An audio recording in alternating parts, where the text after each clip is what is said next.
Hello, welcome to the Word Café Podcast. This podcast has been designed with curated content that centers on the power of words. Can we really do anything without speaking? Can we really do anything without the agency of words? Yes, that is what this podcast is all about. And I am your host, Amakri Isoboye, your neighborhood word trader. I believe in the power of words, for it is the unit of creation. I trade in words to profit my world.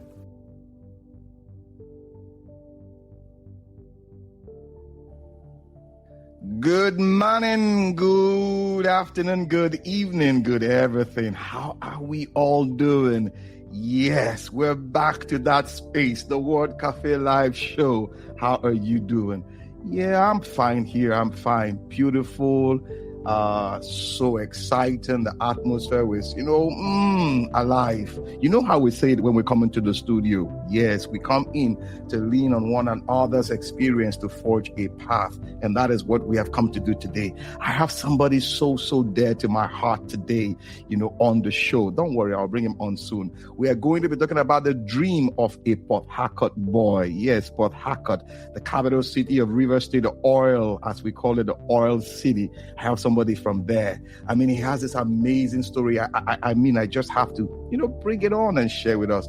Enough. I won't call his name when he comes on. You'll see him, then we'll begin to flow. Are you ready?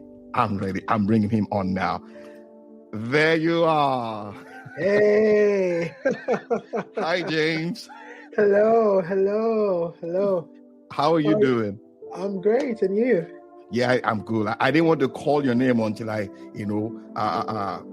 just bring you on so that everybody will see where James Numbere is in the house today. For those of us who know James, he's in the house today. Welcome to the Word Café live show, James. How you doing? I'm good. Thank you so much for having me. Pleasure. Yeah. What's the weather like where you are? Oh, it's summer. So Okay. Everybody's all smiles and we're all happy. So it's good. That's so good. My son will always ask me this question: Daddy, why is it called summer? While it's raining heavily here in Nigeria, why is it called summer? And I really don't know what to tell him. I just tell him, guy, let's just go on. It's summer. Let's play along. It's raining here for us. So, welcome. So, who is James Numbere? Let us get to meet this wonderful personality. Who is James? That is $1 million question because so many aspects to me. James is a person. James is a lover of God. James is an artist. James is a musician. James is a songwriter. James is an uncle. James is a friend.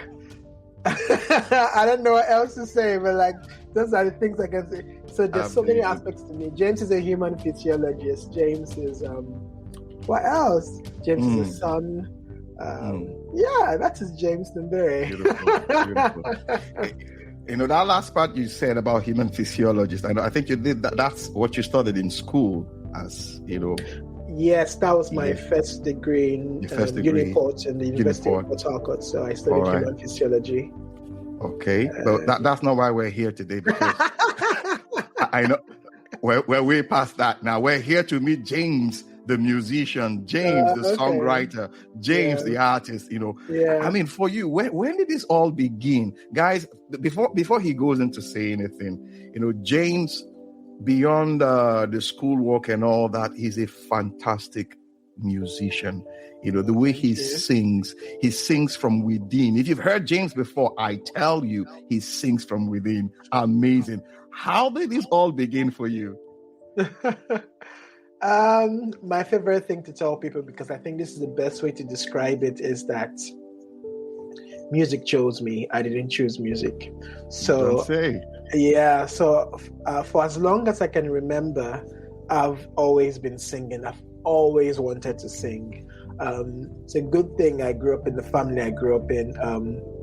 My dad, Apostle James Numbere of blessed memory, he was a pastor, but he was also a singer. He loves to sing and dance. So I think my siblings and I got that from him.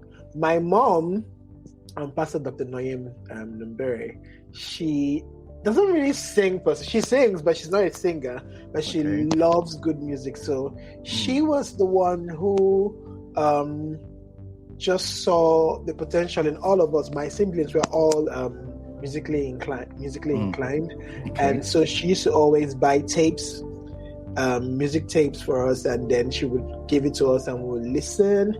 And then what would happen is that we would learn the songs and we just learn how to harmonize amongst ourselves, sing harmonies. And then when she would go out to preach, she would take us with her, and before she ministered, we would all sing before she ministered. So I think that's like my earliest memory of me like doing any kind of singing per se. I've always been singing with my siblings. And of course, there was the children choir. My sister was the first choir mistress, and then it was my other brother. And basically, it has always been that way. But me specifically, I used to take a broomstick. Tell us. Yeah, and like waterproof the polythene bags. I would tear some parts of it, and then I would tie it to the tip of it, and then I would hold it, and I would just like. That was like my mic and the cord, basically. That's what it was. And I was like, yeah. And like in the church compound. So anyone who grew up in the church compound with us will tell you that James was always carrying broomstick around with like, always going, You were creating your future, more or less. Exactly. And I'll just be singing. It's funny, I'll be singing and I was just imagining crowds before me, and I'll be singing songs, and literally that's what it was. Now I think about it, I laugh about it because I can imagine. At some point I got kind of shy because anytime I did it, people would just stand to watch me, and I didn't like it. So I used to go to the toilet in the house, and I would lock the door and be in the toilet singing. And my siblings, when they want to use the loo, like they knock on the door, and James is there for over 30 minutes, an hour, and he's like, James, open the door. Why did I was annoying, I guess. You were just having your moment. I would be there. I could comfortably be there for hours. I'm not joking. Whoa. Yes. Just me going, yeah. Imagining all the scenarios you could think of. So that was now tell us, you talked about your dad. I know I saw a video once. Your dad is from Calabari, as in he speaks fluently, which I mean, each time I then listen to him, we're just at home like, whoa. He's at it again. He flows in that Calabari, terrain. I saw him singing, I think it was a morning devotion or something, and all of you just came together. It was like the high life kind of theme, and tell us, what was it like at home, when he goes into that mood? First of all, it's such a wonderful thing now I think about it, because we didn't realize what we had then, in the sense that 5 o'clock, every day, 5 o'clock, we're always woken up for devotion. It was annoying as a child because you just want to sleep. And so we always used to have devotion at 5, no matter what, and we would always sing. Start with the singing. And everybody had their turn to like conduct devotion. Like if you're reading the book of Genesis, someone conducts today and you explain, and the next day, the next chapter, like from the oldest to the youngest. And my dad always used to be there when he was around, because he was always preaching and traveling. We always used to sing, and because we're all singers, we would just sing. And we had my cousins and lots of people who my parents always brought in, so whether you could sing or not, you would sing. And it was something that we just grew up with. Just early in the morning, we'll rise up and praise God. And I think that video you saw, I think that was I'm glad we're able to capture that, because that was one of the last times before he passed on. But it was something that it was pure beauty, I must say, because I kept going over and over as I just kept going back to it. It was John Will Otowo that shared it on his own Facebook profile, and I was like, John, where did you get this video from? And I kept going over and over again. Beautiful moment, the way he was leading and singing passionately, amazing. Now, how did you find yourself in this professional space of singing? How did it all? So this is the thing. I've always known I wanted to sing. That's all I wanted to do. Like beautiful. I said, music chose me, but I didn't know how it was going to happen. That's one thing. So even after secondary school, and just like, okay, it's time for uni. What do you want to do? I want to sing. And then I remember, that's why I always mention my mom, because my mom has always been just a rock. That's all I keep saying. And I thank God that... The way the moms are always. Yeah, and I thank God that she's alive to see all these things. Because beautiful. What do you want to do? I want to do music. And then my dad was like, oh, you need to face reality. He was like, yeah, you need to face reality. And then my dad, I remember my mom and dad discussing then, and my dad was like, well, all his siblings sing, so why does he need to specially study music, given the way things are in the country? He needs to face reality. And my mom was like, but he's the way the music has been about him, it's just different. Like he always, I think she was just recalling all the things that she had seen me doing. Anyway, but my dad was like, so I ended up studying human physiology. So I tell people that degree, like African parents, that was for my parents. For them. And but I never gave up hope, because the thing is this, like, when you are destined to do something, you just do what you can do. So I was teaching the teenage choir in church. So when I got into uni, I was still teaching in University of Port Harcourt. I was teaching like choirs, like the church choir, fellowship choir, and all that. I remember those moments. I was doing all that because that's just what I love. And I mentioned it in one of my Facebook posts after this whole Queen's trip. I was like, people asked me if I was afraid. I was like, I wasn't. I was excited, because I had done this before. The only difference was that I hadn't done it in front of this kind of crowd. I'd been doing it since I was young, when nobody was there. So in Uniport, when we used to have the all nights and you're teaching and doing all that, teaching choirs and all, this is what I was doing, but nobody was seeing. So, and that's why I tell people, and I said people never, don't look down on your days of little beginnings. You just do what you're meant to do, and then, in time, because if this was the first time I was doing this, I probably would have been so scared. But it was not the first time. It's just like, oh, it's one of those things we've been doing before. Like, anyway, so I was still doing music then.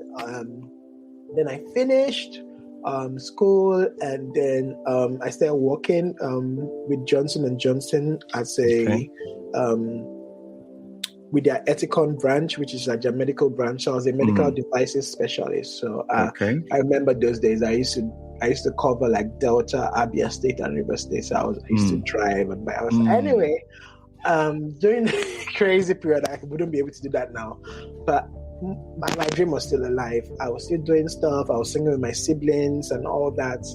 And one time my mom just told me, like, just pray that God will change the heart of your father, because so I actually prayed about it, and of course she was praying. And then I think it was 2013 December when we were having like, end of the year family stuff, and he was just like, my dad was just like, James, I've decided that you can go and study your music. Your music. Because you've given me my physiology, now you go do your music. Exactly. And so this is the thing, when it was time, I was ready, because I'd already started searching for schools and all those things. And so when he had told me that, it was like bam, bam, bam, bam, bam. I immediately got things together. I started applying and actually I applied to 3 schools. I got all that stuff. And beautiful. So between 2013 December and September 2014, because that's when school starts, that's when I moved. And then of course I started studying. I did a higher diploma in vocals, and then I moved on to the degree to study songwriting. And then that was when I joined the choir called the London Community Gospel Choir. Beautiful. 2015 at the end of my higher diploma. And so it's been there. Even when I finished, I was done with school in 2018. They just kept asking like, oh, are you? Yeah, this, that. So I kept in touch and all that. And then, long story short, that's what you saw that Sunday with me. Beautiful. Guys, let me put a perspective to this. James has been on that journey of discovery. Like, I know what I want to do. I want to be a singer. I want to sing professionally, but okay, mommy and daddy, or rather daddy now wants me to do this based on the perception in Africa, Nigeria to be precise. I went to school, fine. Got a college degree or university degree, as we may call it in Nigeria. But now that calling is still there. I want to sing. I want to sing. Not just sing carelessly, but sing with intention. And from what he just told us now is like, surely it will come, but slowly. I'm getting there gradually. Now, he said something which I'm going to dwell on a bit now about the Queen's 70th, Jubilee anniversary. Now, James Numbere was on that stage. For those of us who saw him, those of us in Port Harcourt now, we just sat down. Let me speak pidgin English here now. Oh boy, see James now. We were all like elated. I mean, is that not James we're seeing on that stage? Amazing. Now, James, tell us, what was it like standing on that stage in front of Buckingham Palace, doing your thing? Stay with us. We'll be right back. Hello, nerds. Come listen to the History Nerds United podcast, and let's make history fun again. We interview today's best authors, whether they are established Pulitzer Prize winners or someone debuting their first book. Let us show you that history is not a boring class you took in high school, but a place where the best stories come from. And we don't just cover history. We also love to chat about true crime, biographies, memoirs, and so much more. So head on over to History Nerds United and let us introduce you to your new favorite book and learn the story behind the story. History Nerds United.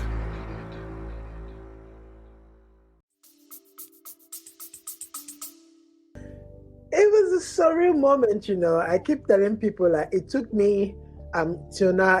I'm still processing it because, like, everyone has been telling me, and I know it's history. It's the Platinum Jubilee. She is the Queen is presently the longest reigning living monarch ever. Yeah.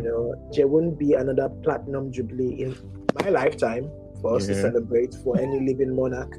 So it was history because not only did I lead the choir, I also conducted the national anthem.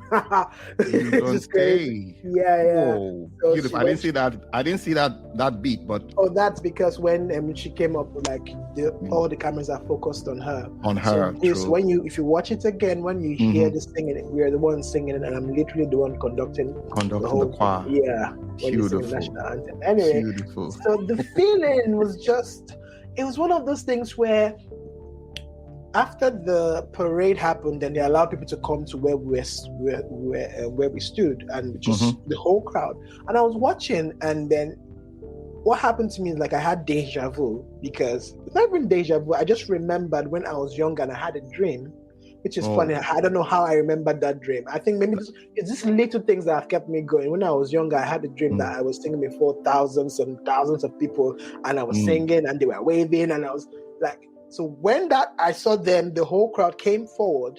I was like, Jesus, this is my dream. He brought you back to your dream. As I was standing there, I could just remember. I was like, and I was almost getting emotional. I was like, wow. I was like, God, what? Because I think it was before I was an early teen or before I became a teen, but I remembered it vividly at that moment, and I was just like, wow. And beautiful. Then, of course, we started singing. For me, whether I'm singing with 4 to 3 people, it's the same energy. So being able to sing before that, it was amazing, just seeing people moving along and dancing along. But to me, I was just like, I'm here to just spread joy and love, and that's what I'm doing.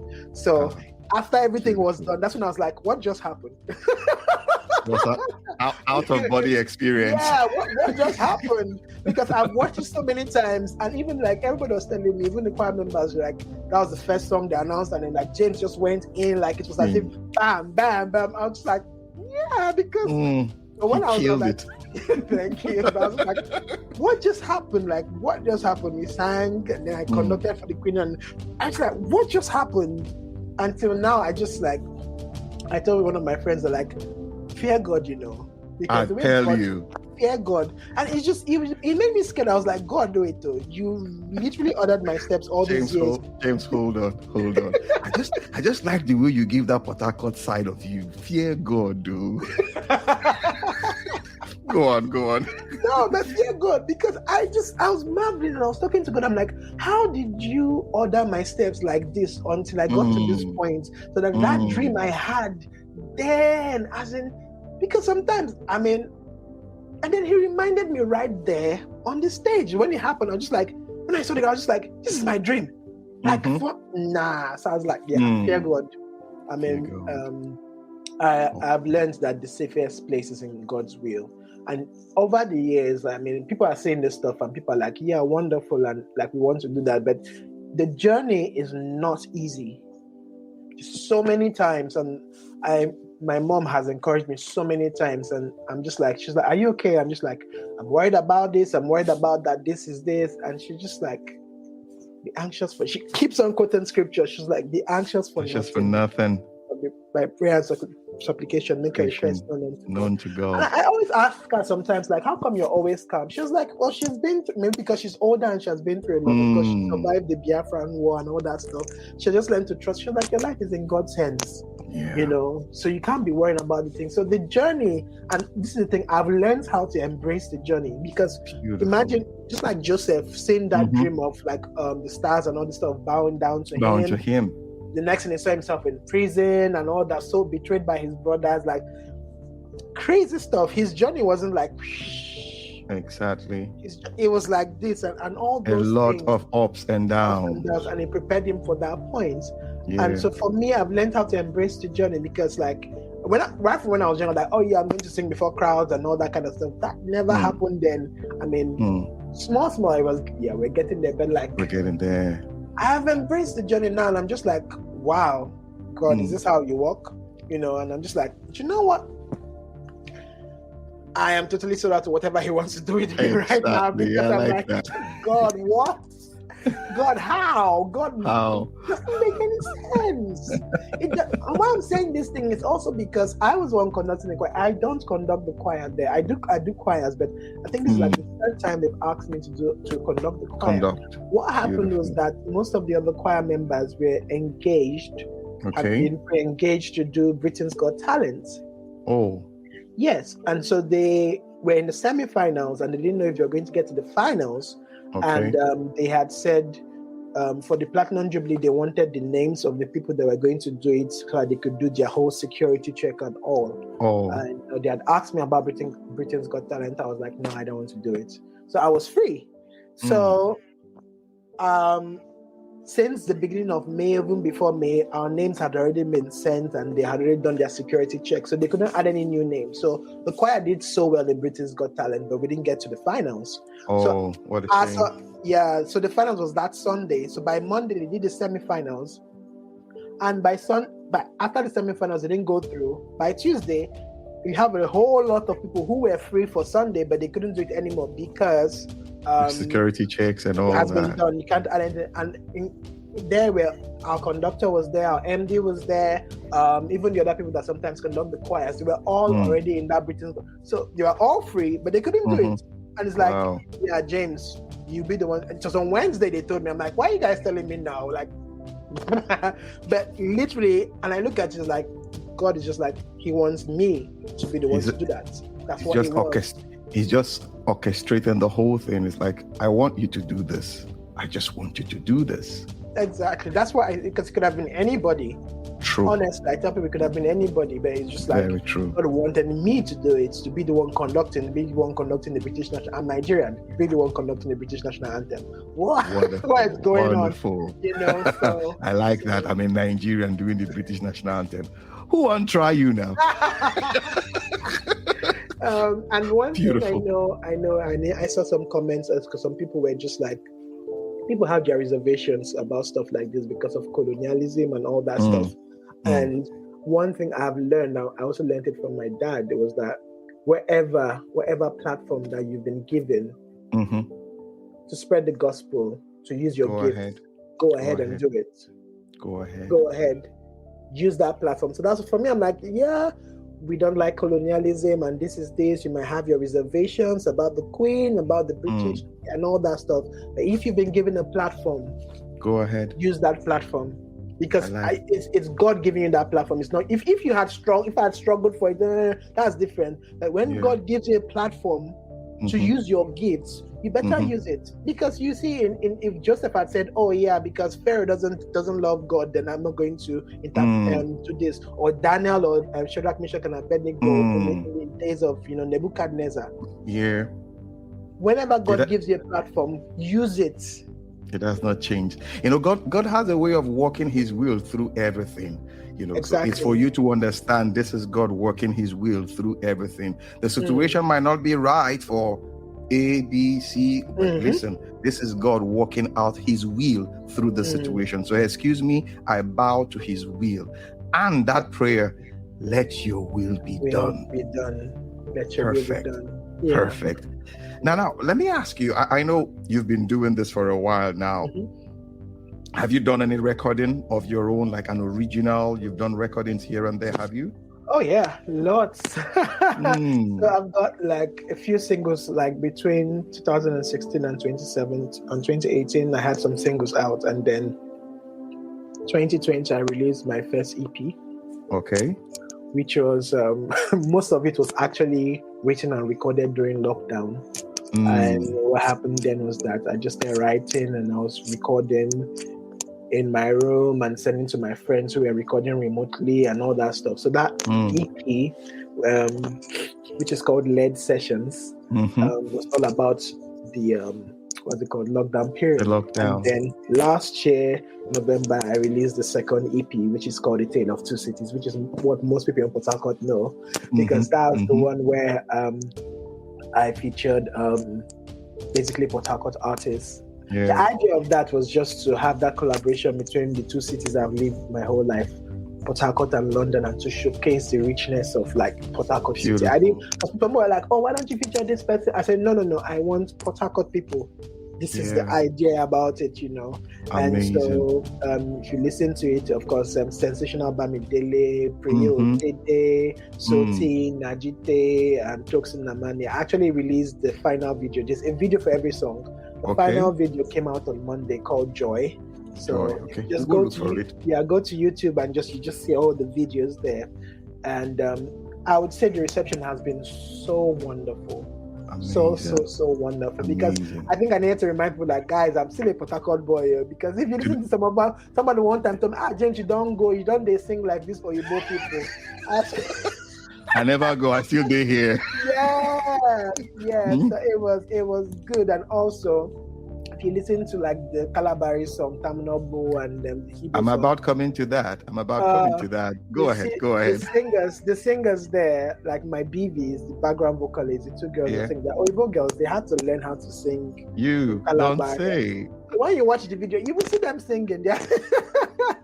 So that was that collaboration. For me, I was telling people, just me embracing all parts of, of myself and all my influences. Because before I used to now I'm just like, you know what? It's all part of me. I can't separate it. Beautiful. So that's what that EP is about. Now, singing in Calabari language as in that flow, let me believe it came from Popsy's, because he does that a lot. Because in that video, the song he was singing was more in the Calabari dialect. Now, how did you go about that? Tell me. Okay. For that one, I wanted, because for every single artist that was featured in that, is like, I was very specific about it. So I wanted to do a Calabari song, and I was like, there's only one person I know who would deliver this thing the way we would want it, and where people can say that this is like, because I didn't want anything diluted, and that was on a Sensational Bamidele. I was like, so I called him up, and I was like, see, we have to do this. He was like, okay. Have you? I don't know if you've met him. He was like, okay. No, I've not. I've not. Oh, yeah. He's like, yeah. No, honestly, I just said God led me, because everyone I worked with on that EP, they were so willing. Even period, he was like, brother, whenever, I'm game for it and all. So I met up with Sensational Bamidele, and we're like, okay, what songs? I was like, let's do some choruses. And he was like, this one. I said, no, let's try this. And then that is it. And what happened is this, like, when we're in the studio, so he was like, okay, you sing, and then I'll sing, and we'll sing, and I'll sing. At some point, I was like, nah. Do you know what, Dele? Please just sing. Just sing as if I'm not meant to sing, and just flow. then what happens is that I'll come in somewhere and we can maybe edit this or edit that. He was like, okay. When he was done, I said, I'm not editing anything. Because he was flowing. He did one take and he was like, okay. And he was like, okay, no, cut it. Let me go again from here. I told him, see, this thing you've done, I am not taking it. I'm not, because I thought people would say the song is king. I'm not going to, like, if the song, everything is, the song is king. I can't be inserting myself there, so I'll do the part I can do. So if you listen, after I sing my verse and then he's singing, I just either harmonize with him. I'm like, yeah, or this underneath them, because I'm not. I don't, because you know, the song is king. I love that. I love that, guys. We've been talking with James Numbere. You will agree with me. He's full of life. The excitement is palpable. You can hear it from his voice. You know, sharing that gift God has given to him with the word. Amazing. I know he has a lot to catch up with. And I told him we won't spend more than 30 minutes, but I'm looking at the time. I'm just enjoying myself. But before I let him go, I'd like him to say something in music in his dialect, because he's from that place. I want him to say something. Say something in music. In music. In music, say something in music. In your language, in Calabar language. Say something in music. Say something in music. Like, you want me to sing in Calabar? Is that what you're asking for? If saying something in music is singing, that's what you do. You sing. Go ahead. Oh, you just want me to sing? That's what. Yes. No, they're like bo bo bo tamunaba. Bo bo bo tamunaba. Tamunaba, Tamunaba, Bohana. What I have that song? This morning, you're making me sing, innit? Nah, go ahead. What that song means is come, Jehovah, come, Jehovah, come.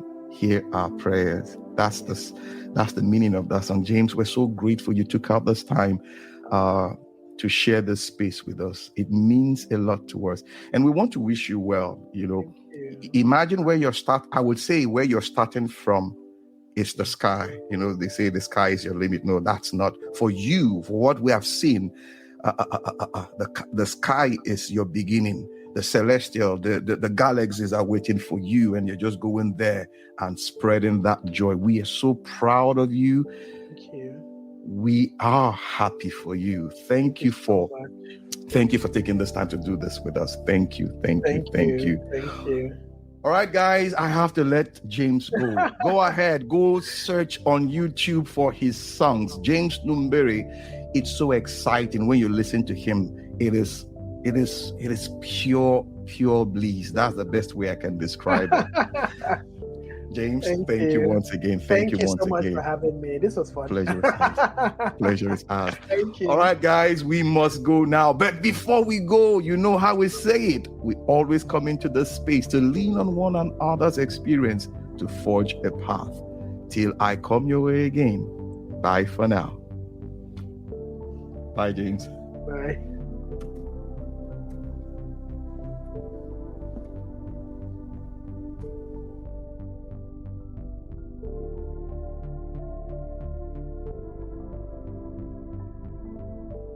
Oh, yeah, beautiful. Before we sign off, I just want to encourage you. Yeah, it's been a wonderful time. And also, I'd like to hear from you, your feedback. You know, you've been listening to the Word Café Podcast. I would love to hear from you, the feedback. If you have any questions, you go ahead and ask those questions. You can reach me at my email address, amakrigaribaldi@gmail.com. Amakri is AMACHREEGaribaldi@gmail.com. Yeah, and we'll get back. You know how we do it on the show. Thank you. Awesome time it has been with you on the Word Café Podcast today. Thank you for being there. You can catch me up on my social media handles, Twitter, Facebook, LinkedIn, Instagram, all at Amakri Isoboye. Also, you can get copies of my books, A Cocktail of Words, The Color of Words, and my HR notebook on Amazon and on Roving Heights online bookstores. You can also subscribe to my YouTube page at the same address. Yes, till we see you again. Bye for now.